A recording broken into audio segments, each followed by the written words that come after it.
Good morning, everyone. Welcome to Diana's Treasures, a day in the life of an estate appraiser and liquidator. I'm Diana Minotti with Diana Minotti Fine Art Antiques and Collectibles, and my co-host and husband, Perry Mitrano. All right, good morning. Good morning. Yep, we're here.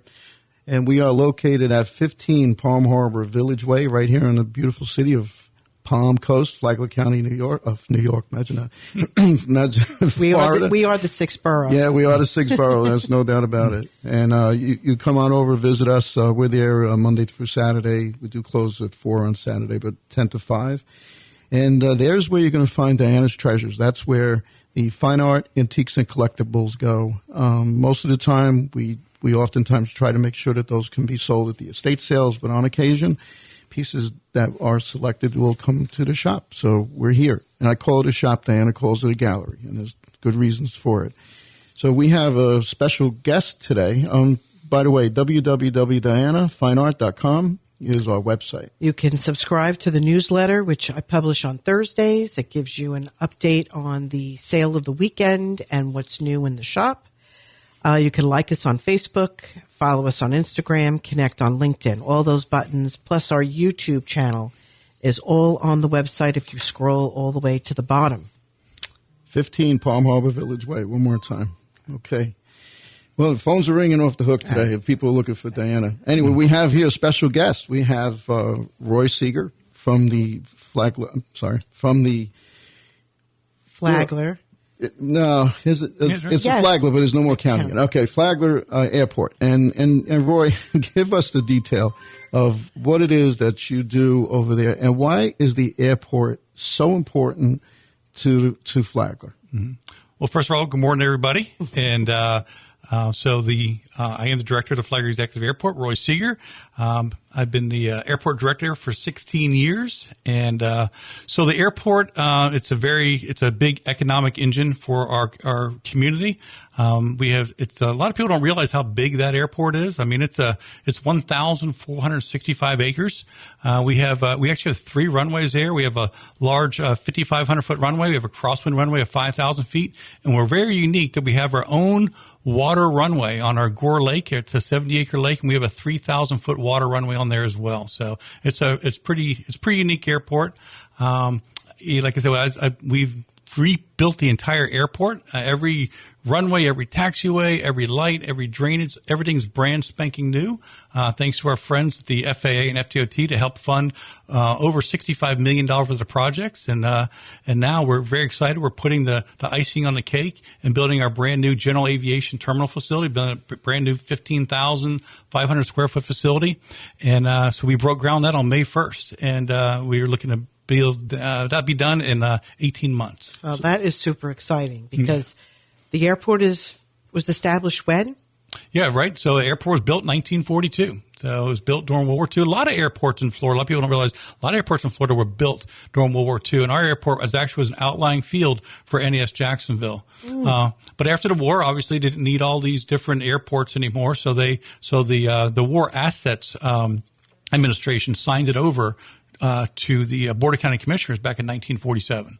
And since that time, it's been run as an airport. So we have Roy on for another reason, too, right? It's because it's the 4th of July. Mm-hmm. Obviously, I have my shirt on, and we're going to be having fireworks at the airport, which is really, really fun. Great family event. The safest place in the world to do it. As you know, you're not allowed to. It's against the law to shoot fireworks off in at least in Palm Coast.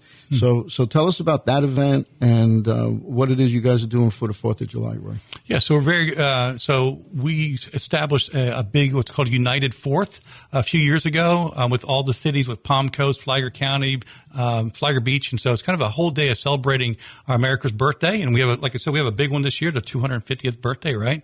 So the festivities start off down in Flagler Beach at 9 a.m. with the parade, and then there's stuff throughout the day. But the big thing that everybody looks forward to is the big fireworks, right? So the big fireworks will be going off at the Flagler Executive Airport at 9 p.m. We call it fireworks over the runways. So as a quick thing, do not try to come on the front of the airport because you're not allowed to come on the front of the airport. You need to go down Belterre, go down Belterre, make a left on Fenway, come in the back of the airport. That's where all the festivities are. We have a nice nice stage. We have the reading of the gates open at 5:00, and then we have the reading of the Declaration of Independence at 6:30, and then we have that's all done by people going to be dressed in No, they will not. These are local elected officials. I don't think they'll be dressed in any period garb of 1776. So we'll have that, and there'll be a lot of food vendors and music, and so it'll be a lot of fun. And there's plenty of parking back there.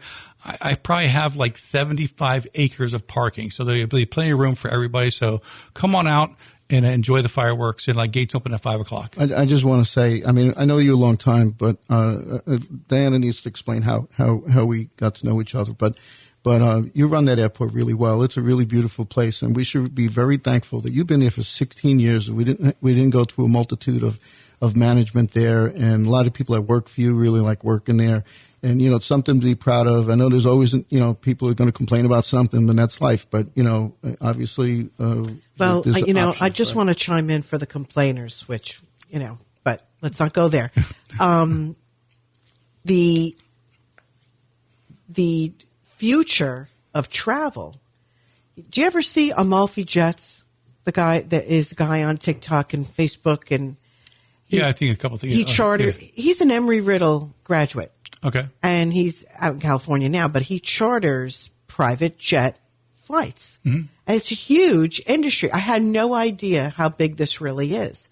And it really seems like it is quite the way of the future. If you can afford it. But this is what people don't realize. If you're going to complain about the airport, who's flying into the airport and what are they bringing to the community? Right. You want them to live here and, We have like all those jets. I mean, we have a lot of jets coming to the airport. We just had like 3 in here today. Some of them are privately owned by companies. Some of them are just what you said. What that's called is called fractional shares. Big ones are, NetJets, the one you mentioned, the one Wheels Up. There's a bunch of different ones, companies that do it. And you're right. It's a great way to travel. People buy blocks of time and they get to own the airplane basically for whatever block of time it was. And they can have you can fill it up with 2 people or 10 people, whatever size airplane you got, and go where you want to go. So that is, so we see a lot of that here at the Flagler Executive Airport. How big of a jet can come in? I always said, when people always ask me that, I said, we could land at 747. Could you? Oh my God. Yeah. It'll never take off again, but we could land it. Okay. But really, so no, our airport is designed, it's called a Class 3 airport, really designed to take the largest corporate aircraft, which would be like a Global Express or the biggest Gulfstream. That's what it's designed for. Could we land a 737 and take off again? Absolutely. There's commercial service airports that don't have runways as long as we have. Like the runway down to Key West is not as long as ours, and they do commercial service in and out of that airport all day long. So yeah, we could take an A320, we could take 737s, but for all listeners out there that has been never, I'm not saying we're going to do it or we're ever going to do it. Yeah. We don't need to do that. We don't need to do it. Yeah. We're here to promote you. Yeah. Promote you. Absolutely. And I said, no, people ask me about commercial, but I was like, we don't need it. We're so close to Daytona Beach, Orlando, Jacksonville. We just don't need it. Just want to make our airport just the best executive airport around. Yeah, and that's the goal. So, Diana, tell us, how long did we know Roy? Well, how long you been coming to the estate sales, Roy? Yeah, a while. Yeah. I think I was actually coming to your store first before I started coming to the estate sale. Yes, you're right. You're right. Yeah. You were hanging out with Perry. Yeah. So, quite a bit. Yeah. I spent a lot of money in that store over the years. Yeah, I'm trying to retire. If you can come back. Can you come back? I'd appreciate that. Yeah, but my condo is about to explode.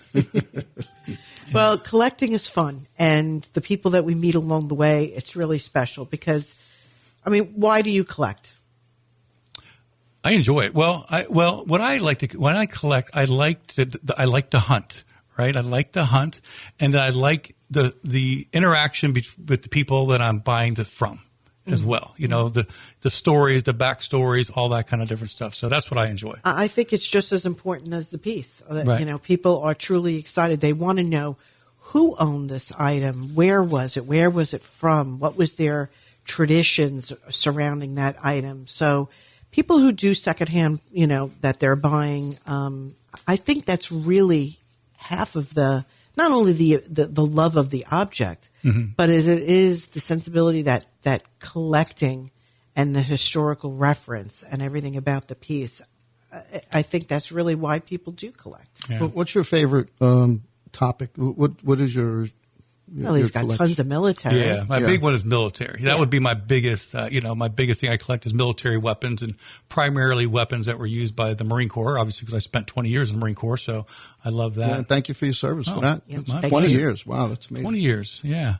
But Diana, you talked collector, so I don't call myself a collector. I actually had a sign made and said, I'm an accumulator. I'm an accumulator of all things that are cool. That is what I do. One day he came to the sale and he goes, "Come out and see what I just bought." And on your truck was the sleigh.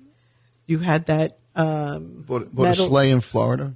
Yeah, you had it or was it a stagecoach? It was bench. It was a stagecoach bench. Yeah. Yeah. But it was made into a bench. Yeah. Right. And so he's just driving around. And by the way, we do have a stagecoach for. Well, that's why I grabbed that, because that remind me it's a wagon. Well, while I have it up, we're not ready for show and tell, are we? Yeah. Oh, how close were you? Yeah, we're there. We're there. So tell us what you picked this. It's made of cast iron. Mm-hmm. All right, and I see it has our eBay sticker on it, which means it's on our eBay store. Yes, it is. All right, and Roy pointed out that it has. Well, I know Roy likes the cast pieces. Mm-hmm. You bought from me a Harley Davidson. I did. Motorcycle. Yeah. What the Hubley, the Hubley. The Hubley. Those are the good ones. That's right. That's right. So this is Roy pointed out it's a bank. Has a little coin slot in the back. Mm-hmm. All right. Still haven't figured out how to open it, but screw. There's a screw on the side. Oh, yeah, there it is. Okay. Mm-hmm. So just don't drop it on that English No, platter. I'm not. I understand. I'm holding it. Okay. So where did this come from, and why did you wanted to bring this today? I mean, this is not. No, because I know Roy likes the cast pieces, and I thought that was a lot of fun. It is the expansion of the West, America growing again, and I get all that. Very period piece. All right. Before I get to the plate, I just want to talk about one of the major things on the dais around the world is import and export. Now this is Toll. Right? Toll. And they're a silver American silver company, started 1690. Now the reason why there was a challenge back in the day is because we were an importing nation back then. We weren't a country yet, right? So the British Crown would import to us and charge us another fee to import it. So to us, and then when we sent stuff to them, we never got any revenue but there was still a tax. Are you going down the tariff road? I am going down the tariff, but then the reason why I say that to you is this created a want and a need for a manufacturer. So Toll and Sons started, among many other organizations that started, businesses that started, furniture manufacturers. They all started because everything was being imported, and to get around the tariffs. That's how America really started to grow. And don't forget, we do have an abundance of natural resources here, whether it be oil, power, generation, or lumber and metals. We have it. Right. So anyway, this is sterling silver base candlestick holder, and the company's very, very well known. And at the gallery, we have quite a bit of candlesticks, candelabras, lots of pewter, sterling, silver plate, brass, copper. So if you're decorating and you're looking for that look, we have plenty of it. All right. So back into the show and tell plan. Here we are in. This is a mini silver plate teapot, cream and sugar set. Yeah, that's a cute little set. It's very cute. Mm-hmm. Right. I can see grandparents wanting to buy that if the kids are coming down, having a little children's tea set, or makes a great gift. Tea parties are quite the thing. So I have a little cup and saucer for Kira when she comes down. Yes, I know you do. Yeah. It's the one with the nursery rhyme. Kira's our granddaughter, if anybody hasn't figured it out. She loves that So, teapot. Diana, a lot of times people ask me, are these usable? I mean, if they're clean, obviously. Yeah, if you clean them, why not? Right. So, yes, they are. The solder is on the outside of them when they solder the pieces on, not on the inside. So there is it's safe to use. It's not something that's commonly used anymore because nobody has teas. You know? What are you talking about? I know you do.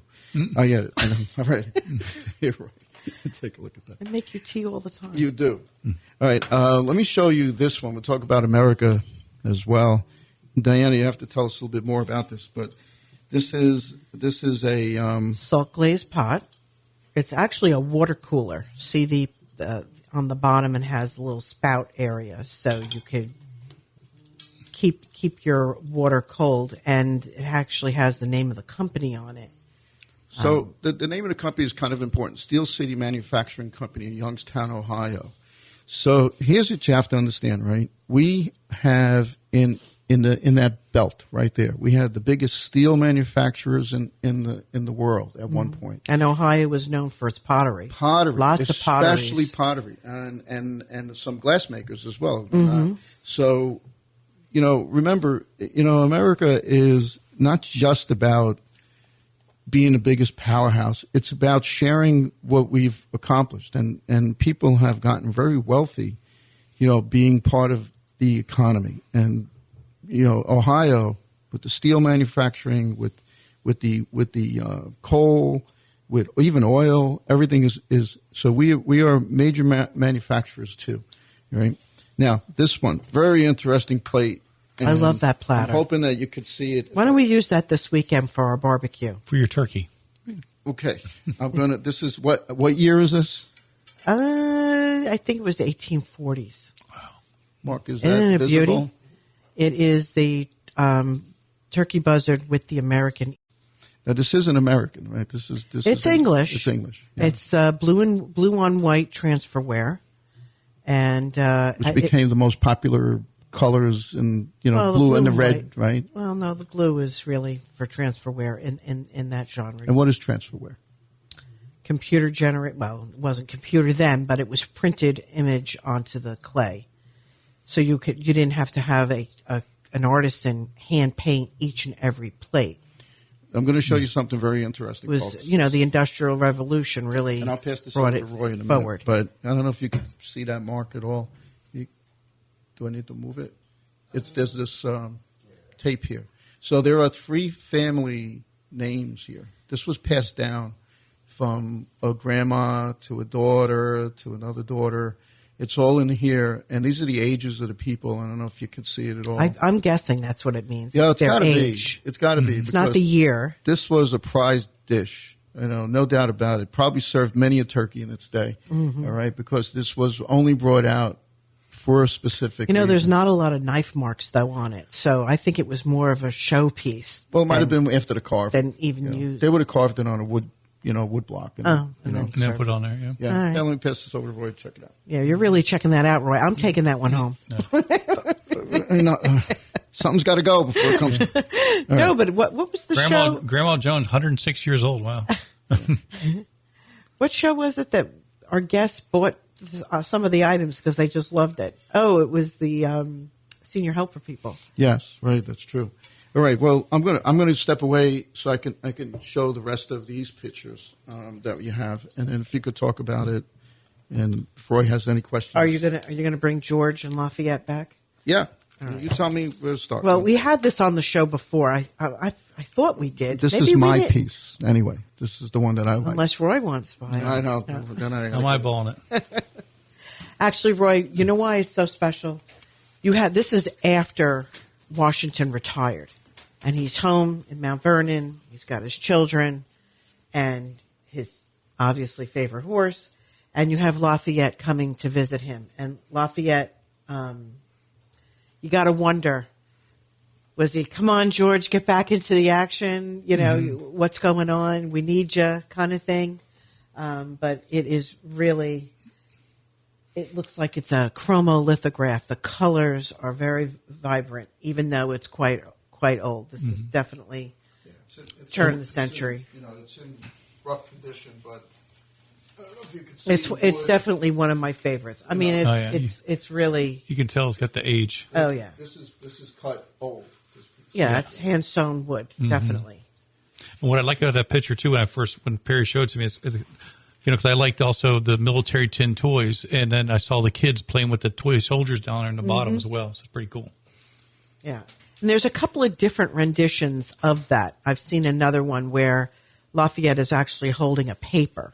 So that's why I think that it has to do with maybe getting him involved or asking his advice or whatnot. Now, this is a mahogany scroll. They call this a scroll mirror because of the hand-scrolled edges. Oh, Mark, you're finally on the show. So what you're seeing, though, is the applied eagle at the top is really special. I love that piece. That's pretty old. I think it's carved wood applied, and as well as all the carved wood all around it. It's a nice size. It's a great foyer mirror before you walk out the door kind of thing. I love that piece. I can't believe we haven't sold it yet. We need people to be more patriotic. This one.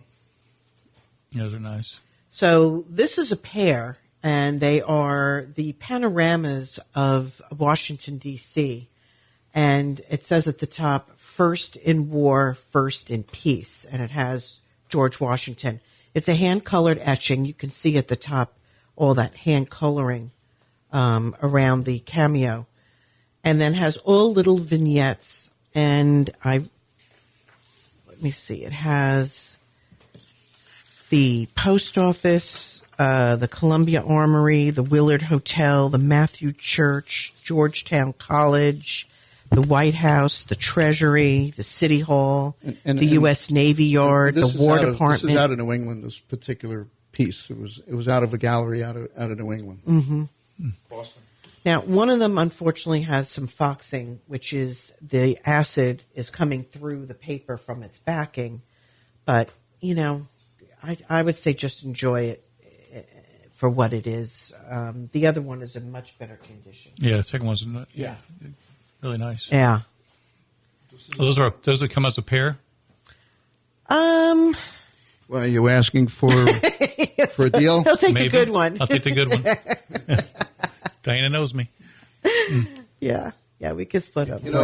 Sadly, George Washington, when he was sworn in, he had so many problems with his teeth. He unfortunately had only one tooth left at his swearing in. That's why he doesn't smile much. Oh, he had wooden teeth. He had wooden teeth. And they say he was in a lot of pain all the time. That's why many of his portraits he's not smiling. So, I'm sure there's many other reasons too. We have one more. Tough job. Yeah, tough job. Yeah, I like this. I like this piece. I've seen this one before. All right. Well, happy 4th of July, America. No, this is great. So, this is called The Love of Freedom, and it's by Enzio Antonini. It says Firenze, so it's from Florence. It's done in 1917, so this was really a World War I piece. I know we were trying to concentrate on the American Revolution for 4th of July. Diana, we don't have a lot of American Revolution. Well, I know. That's tough, especially if you had something that old. It usually sells quick, but you'll see there that it's Uncle Sam, which Joe has an Uncle Sam costume. Is he going to be in the parade with you? No. He should be. He has the rifle with the bayonet, which I thought was very interesting. Right. And it's acting as the flagpole. And if it's 1917, so then how many stars should be in that? It's 50, right? Yeah. Not 50. No. It'd only be 48? When was Alaska and... Alaska and Hawaii were the... Right? 1917? Would they be in there? No. We'll have to count we'll have to count the stars. But The Love of Freedom at the bottom, you'll see here it actually has the troops and their encampment. I think it's a great piece. Again, another chromolithograph. The color is extremely vibrant, and it's archivally matted and framed, which is good. The core of the mat, when you see the core of the mat turning a yellow, then it was not acid-free. So they did the right thing on this one. Roy, tell us one more time who you are, where you're from, and Diana, you could take us to close if you don't mind. Yeah, I think we're almost there, aren't we? Well, thanks for having me again. I always look for the great opportunities to talk about our great gem here in the Flagler Executive Airport. And that was the one thing I always like to say, and I didn't say it earlier about the airport, is that the airport it's county run, it's county department, but also we don't take any money from taxpayers. Everything we do at that airport is done. So I run it like a business. It's everything, the money we make from selling fuel to building and land leases to T-hanger rentals, all that we create our own money and basically create our own budget and run the airport. And then I go after a lot of FAA and FDOT grants to do all the big capital projects that we do. So I think so taxpayers should appreciate that we don't take any ad valorem taxes from them to run the airport. Right, so, you're considered an enterprise, correct? Correct. We're an enterprise fund. That's very good. Well, congratulations on that kind of management. Yeah, and then the big thing too, we talked about earlier too, Perry, is like how important is it? And, FDOT did a study on our airport a few years ago, and it said our airport creates $455 million in economic impact to our community. That's huge. That is absolutely huge. I believe and that's what people need to remember. Yeah. So, well, Roy, thank you so much for coming. My pleasure. Did you have anything else you want to add before we go? Oh, no, I'm good. Well, thank you so much. I could keep talking for another couple hours. Well, we're proud to have you. So, thank you so much. Well, thank if anybody's you for being a customer, too. been to Roy's office, it is a museum in itself. Right. You have some really, really wonderful pieces. You have a good eye. Yeah, he does, definitely. Well, Diana, it's time. And I bought a lot of them for you. Thank you. We appreciate that. So to wrap it up, the estate sale coming up, it's called Room with a View. And I should say it's $1 million view. It's on Clubhouse Drive, and it is stunning. And the star of the show is the Vintage Bernhardt Bar and Buffet. It's in a walnut burl with chrome. There's an old world king bedroom set, a very beautiful mahogany vintage full bedroom set, and a lot of cast aluminum patio furniture. So if you're looking to do up your patio, this is the place to come. There's all kinds of tables. There's also a mid-century Russell Woodard spun fiberglass set. I think people will enjoy this show. There's a Mikasa china set, Lazy Boy pair of teal accent chairs. So this is definitely one to come and take a peek. The gallery, we're running till the end of the month. We're being patriotic, 4th of July, summer sale. And if you need a lamp to do a room, rugs, chandeliers, china, crystal, porcelain, copper, silver plate, lots of artwork. There's a couple of tapestries right now. So I think there's a lot to see there. As far as the new arrivals in the shop, we're just unpacking pieces that we brought in from the Lady in Red show. I don't know if you remember that. And the Swarovski show. We have some of the Swarovski crystal and some of the other collectibles.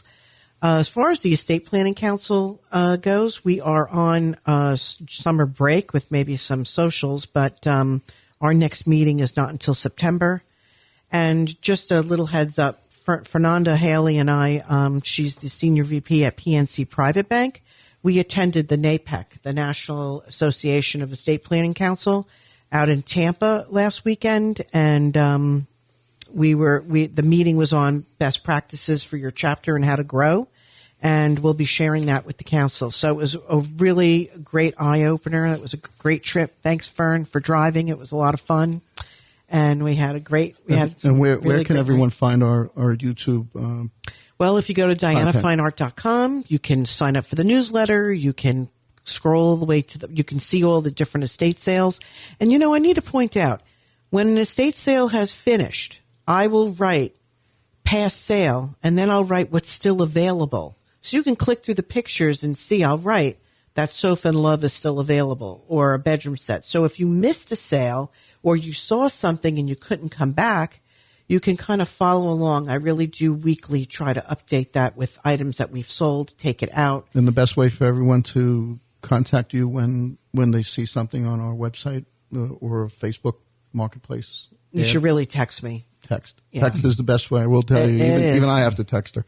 So, I once in a while you pick up the phone. We're busy. I'm on a ladder. We're under a bed. I'm doing stuff. We're setting up. We're staging the crew, the truck. We're unloading a truck. There's a lot going on. Well, let's thank Mark for the good work. Thank you again, Mark. Thank you, Mark. You make our show wonderful. Yes. All right. Thank you again. Roy. We'll see you, Roy. Thank you again, Roy. You. A pleasure. Yeah. Happy 4th of July. Happy 4th of July, everybody. All right. Don't forget those fireworks at the airport, folks. All right. That's right. Bye. Thank you. Bye-bye.